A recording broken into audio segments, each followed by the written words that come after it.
1800 करोड़ की जमीन 300 करोड़ में डील। रिपोर्ट में बताया गया कि लगभग 1800 करोड़ रुपए की मूल्य की सरकारी जमीन को पार्थ पवार से जुड़ी हुई एक कंपनी को मात्र 300 करोड़ में बेच दिया गया। जी हां, यह कारनामा महाराष्ट्र के पुणे में किसी और ने नहीं बल्कि मोदी के दोस्त और महाराष्ट्र के उप मुख्यमंत्री अजीत पवार के बेटे और उसकी कंपनी ने किया है।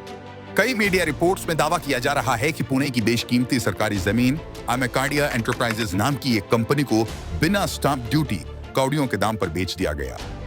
इस कंपनी में डिप्टी सीएम अजीत पवार के बेटे पार्थ अजीत पवार और उनके ममेरे भाई की हिस्सेदारी है। इस मामले में अब एफआईआर हो गई है, जिसमें पार्थ अजीत पवार के ममेरे भाई का भी नाम शामिल है। पिंपरी चिंचवड पुलिस ने पार्थ पवार से जुड़ी हुई कंपनी से संबंध में जमीन सौदे में 3 लोगों के खिलाफ एफआईआर दर्ज की। ये वही अजीत पवार हैं, जिन पर 70,000 करोड़ रुपए के सिंचाई घोटाले का आरोप है।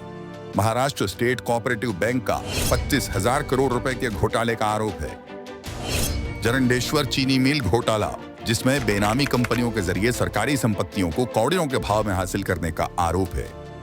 उसके बावजूद वो मोदी वॉशिंग मशीन में धुलकर मोदी की गोदी में आकर बैठ गए और अब उनके बेटे का भी ये जमीन सौदे में कारनामा सामने आ गया। यही तो है मोदी और बीजेपी का लूट तंत्र।